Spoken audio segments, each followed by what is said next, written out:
जय श्री कृष्ण बालमित्रांनो.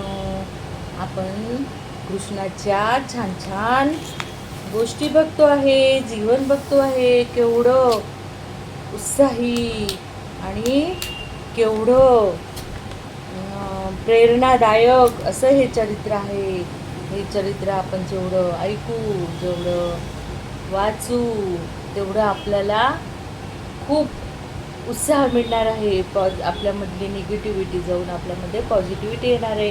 कारण आपण बघतो भगवान श्रीकृष्ण हे लहान म्हणजे जन्मले तेव्हापासूनच त्यांच्यावर केवढी संकट होती बघा. कृष्ण हा विष्णूचा अवतार आहे, पण त्यांची कुंडली पण आपण बघितली का? आपल्याला थोडंसं दुःख आलं किंवा मग आपल्याला अडचणी आल्या तर आपण काय म्हणतो की भगवंत नाहीच आहे. पण भगवंताच्याच जीवनामध्ये एवढ्या अडचणी आहेत, आपण तर काय त्याच्यापुढे काहीच नाही आहे. तर अशा या श्रीकृष्ण भगवंतानी आपण मागच्या गोष्टीत पाहिलं की 16 सहस्र स्त्रिया त्या नरकासुराने बंदिवासात ठेवल्या होत्या. आणि असा नरकासूर त्याचा मुलगा भगदत्त हा वडिलांच्या एकदम विरुद्ध होता. म्हणजे वडील आसुरी होते, पण हा खूप सात्विक विचाराचा होता आणि याला ते पटत नव्हतं. आणि म्हणून जेव्हा त्या स्त्रियांचं मुक्त केल्या आणि नरकासुराचा वध केला, तेव्हा तो घाबरतच भीतभीतच तो कृष्णासमोर आला. आणि कृष्णासमोर आल्यानंतर त्यांनी पाहिलं की आता आपल्याला श्रीकृष्ण भगवान बंदी बनवतील. आणि पण श्रीकृष्ण भगवंतांनी म्हणजे श्रीकृष्णाने त्याला अभय दिलं, त्याची सांत्वना केली, त्याला सांगितलं हे बघ, मला काही तुझं राज्य नको आहे. हा अन्यायी राजा होता म्हणून मला त्याचा वध करावा लागला. त्यांनी एवढ्या स्त्रियांना बंदिवासात ठेवलं होतं, त्यांना मी आता मोकळं केलं आणि माझ्या भगिनी समजून मी त्यांची पुनर्वसन करणार आहे. ज्याप्रमाणे मी यादवांचं पुनर्वसन द्वारकेत केलं त्याप्रमाणे मी यांचंही पुनर्वसन करणार आहे. कारण त्यांना जगामध्ये कोणीच स्वीकारायला तयार नाही आहे, पण मी त्यांना असं वाऱ्यावर सोडणार नाही, तर मी पण त्यांची जबाबदारी घेणार आहे, त्यांना सगळी व्यवस्था करणार आहे.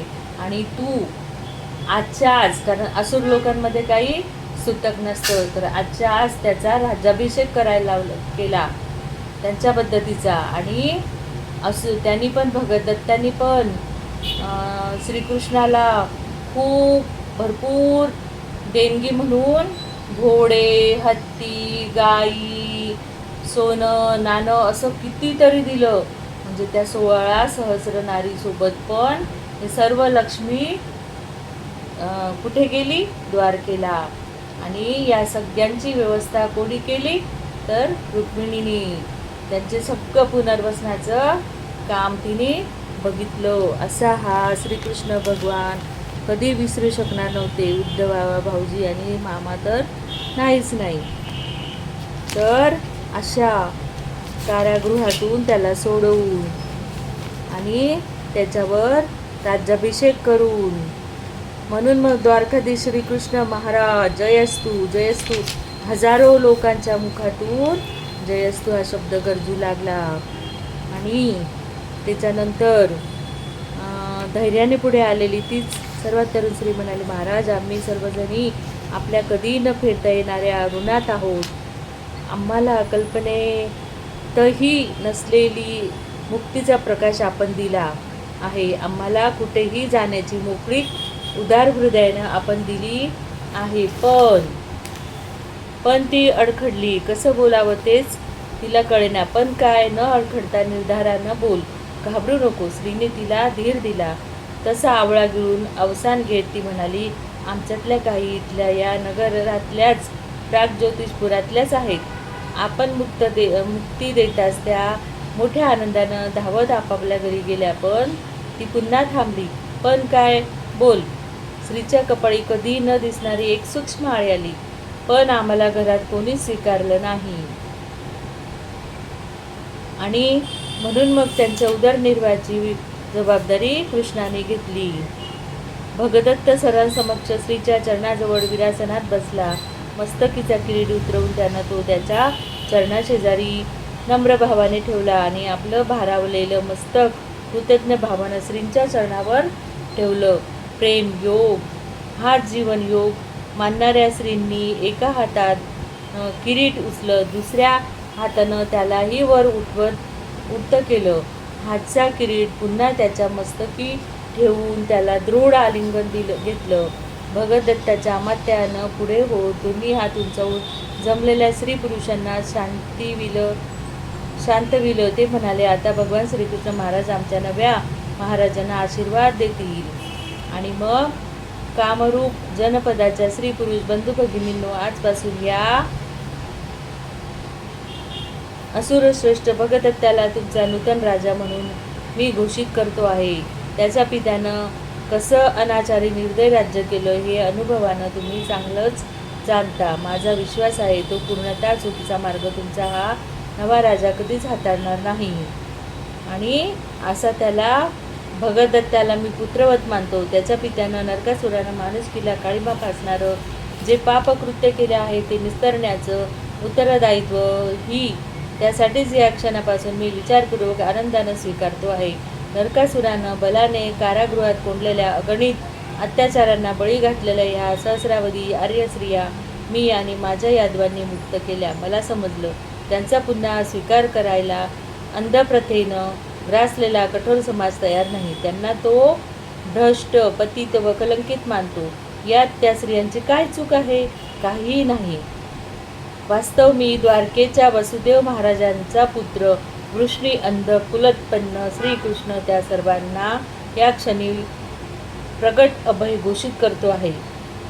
माझा प्रिय बंधू उद्धवानं रात्रभर जागून कामरूप अमात्य व सैनिकांच्या मदतीनं एकच धागा आणि त्यात गुंतलेला एकच कृष्णमणी अशी सहस्रावधी मंगलसूत्रे सिद्ध केली आहेत. या सर्व स्त्रियांचा पती म्हणून स्वीकार केल्याचं अभय देऊन मी त्या मंगलसूत्राच्या तबकांना स्पर्श करीन. बंधू उद्धव सैनिकाच्या मदतीनं त्यातील एक एक तुम्हाला देईन.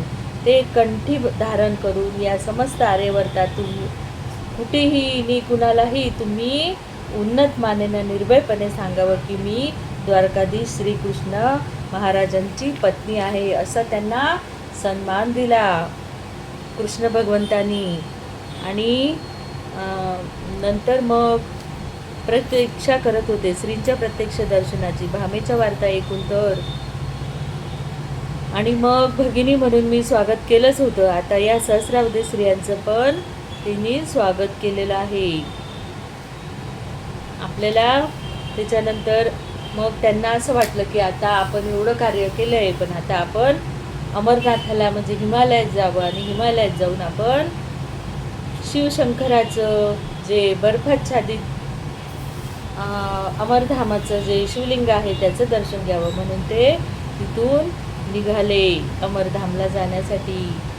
आणि मग मगध देश शेजारीच होता. श्रीचं तिथल्या जरासंधाच्या सैनिकी हालचालीवर सावध लक्ष होतं. जाताना ते मगध देश कौशल्यानं टाळून त्यांच्या दक्षिण सीमेकडून गेले होते. परत त्यांना पुन्हा तो देश टाळून उत्तर सीमेकडून निघाले. कोसलची श्रीरामकालीन राजनगरी होती शरयू काठी अयोध्या. आता ती पूर्वेकडे सरकून गंडकी काठी श्रावस्ती झाली होती. गंडकीलाच सदनीय असंही म्हणतात. आणि मग ते अमरधामला हिमालयामध्ये जाण्यासाठी निघाले. वेसणी चढविल्या आणि मग रस्त्याने त्यांना कोण भेटलं? कोसल जामात यादव श्रेष्ठ श्रीकृष्णाच्या वस्तीत. कोसल नावाचा राजा होता आणि त्यांनी पण ठेवला होता की सांड असतात जे बैल पण नाही आणि हे पण नाही, तर ते असे तयार मस्त सांड 7 सांडांना एकाच बाणामध्ये छेदायचं. ते पण श्रीकृष्णाने उचलला आणि श्रीकृष्णाने सांगितलं मी तर गवळीच आहे, मला तर काय त्याच्यात काही अवघड नाही आहे. आणि मग त्यांनी तो पण स्वीकारून आणि त्या 7 बाण म्हणजे ते जे होते त्यांना एकच कोसल मथुरेतून छोटासा प्रत्यय समोरून बघायला मिळतो. समोरच चपळ नितळ नीलरेखा एका वृषभाला गतिमान चकवे देऊन क्लांत केव्हा करते काहीच कळत नव्हतं. रथनिळावरची व्यसनं उचलून ती त्याच्या अगोदरच पाडलेल्या 4 ओघळणाऱ्या फुसफुसत्या नासिका छिद्रात केव्हा भरते तेच कळत नव्हतं. असा आपला कृष्ण अगदी चपळाईने हा म्हणता घटिकाभरात श्रीनी 7ही कोसली पुष्ट वृषभांना वेसनी चढविल्या. शेजारच्या वृषभरथाला त्यांना जुंपलं.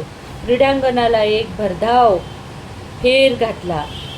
तसं पणाच्या क्रीडांगणभर टाळ्यांचा कडकडाट, पर्जन्यात ओजस्वी प्रोत्साहन घोषणा दुमदुमल्या. गोकुळचा गोपराज श्रीकृष्णाचा विजय असो. नरेशातील नरवृषभ द्वारकाधीश श्रीकृष्ण महाराज जयस्तु जयस्तु. कौशलग्रामात यादवश्रेष्ठ श्रीकृष्ण जयस्तु. एव्हानास रमलेल्या क्लांत कोसली वृषभाच्या तोंडातून ओघडलेला फेस आणि लाळ धारा भुईवर अवतरल्या होत्या. धापावत्या भेदरलेल्या त्या वृषभाकडे गेली घटकाभर अनिमिष बघणाऱ्या गरुडध्वज रथाच्या 4 हिमधवल अश्वापैकी कुणीतरी एक शेपटी चाळवत खिंग काढला. याच वेळी कोसलकन्या सत्या हिनं शुभ्र पुष्पमाला द्वारकेच्या गोपाच्या कंठी चढविली होती. सदनीय नदी किनाऱ्यावर घडलेल्या सत्कृत्याच्या नाट्याला साक्षी राहून आता संत वाहत होती. म्हणजे आता ही परत त्याची कोणती पत्नी? सत्या नावाची. तर अशा श्रीकृष्णाच्या महत्त्वाच्या 8 स्त्रिया होत्या, 8 पत्न्या होत्या. पंचम स्त्रीच्या पंचम पत्नीचं स्वागत करण्याचं कर्तव्य ही कोणती होती? 5वी कर्तव्य माझ्याकडे येणार होतं. मी तशी मनाची तयारी केली. कशी दिसत असेल, वागेल आणि रुचेल द्वारकेतील हिमवानाच्या पायथ्याशी शत्रानी सत्या, असे विचार सतत मनी उठू लागले.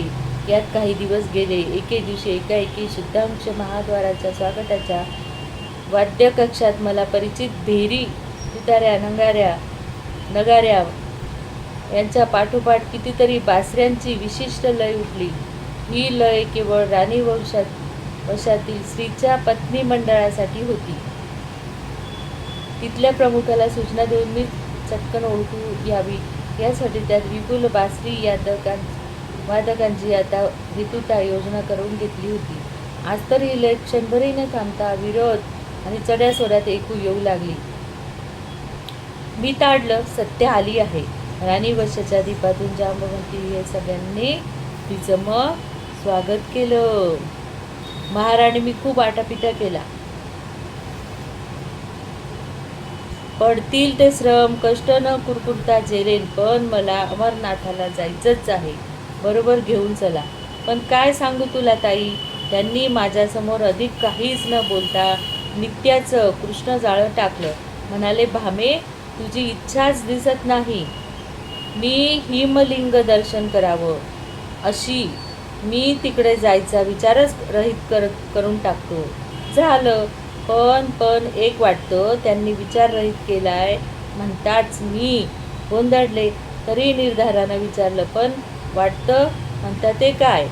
तसं त्यांनी माझ्या मतापासून मला माघार घ्यायला लावणार सबळ कारण नेहमीसारखं लांगवी हसत पुढे केलं. काय सांगितलं असेल त्यांनी असं वाटतंय तुम्हाला? तिनेच विचारलं. मीही विचारात पडले. खरंच भामेला निरुत्तर करणारी, हट्ट सोडायला भाग पाडणारी कसली बौद्धिक खेळी खेळले असतील श्री.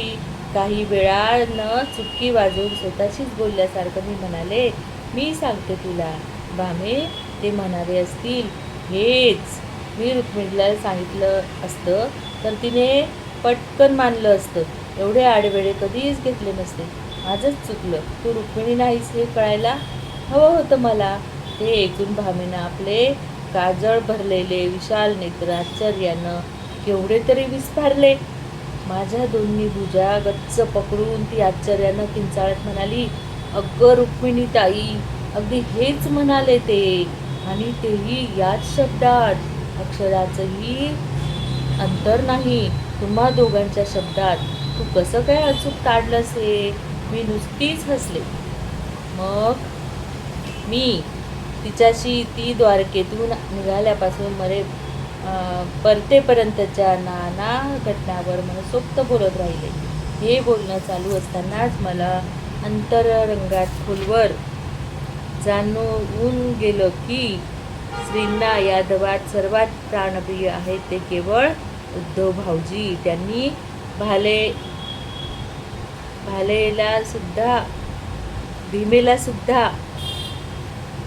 भामेला सुद्धा वगळून त्यांनाच अमरनाथाकडे समवेत नेलं होतं. तर सत्या द्वारकेत आल्यापासून थोड्याच दिवसात ज्येष्ठ सेनापती अनावृत्ती यादवांच्या जवळजवळ सर्व प्रचंड सेनेसह परतले.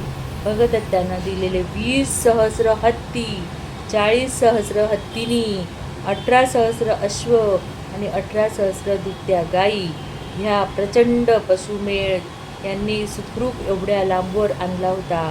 आता तर द्वारकापूर्वीचे लक्षावधी यादव स्त्री, पुरुष, सहस्रावधी कामरूपी स्त्रिया आणि नित्योपयोगी हजारो पशु यांनी कशी तुंबड गजबजून गेली. अमात्य आणि सुधर्म राजमंडळातील प्रमुखांना या सर्वांची व्यवस्था लावण्यासाठी दिवस पुरेनासे झाले. भगदत्तांना उपहार म्हणून खंडीनं दिलेलं सुवर्ण, नानाविध रत्न आणि कामरूपी शैलीचे पर्वतीय अलंकार द्वारकेच्या धनागारात जमा झाले. म्हणजे त्या स्त्रियांसोबत एवढं अमाप धन पण आलं. असा हा कृष्ण भगवान धनाचा भांडारी. बघा किती धनवान. आपल्याकडे 4 पाहुणे आले तरी आपली फजिती होते. आपल्याला असं वाटते काय करू आणि कुठून आणू, कसं करू. पण या भरणपोषण करणाराच श्रीकृष्ण भगवंतच सगळ्यांचं भरणपोषण करू शकतो. आणि अशी ही द्वारका एवढ्या लोकांचं उदरभरण सगळं बघत होती रुक्मिणी. जय श्रीकृष्णा. पुढचं बघू आपण पुढच्या भागात.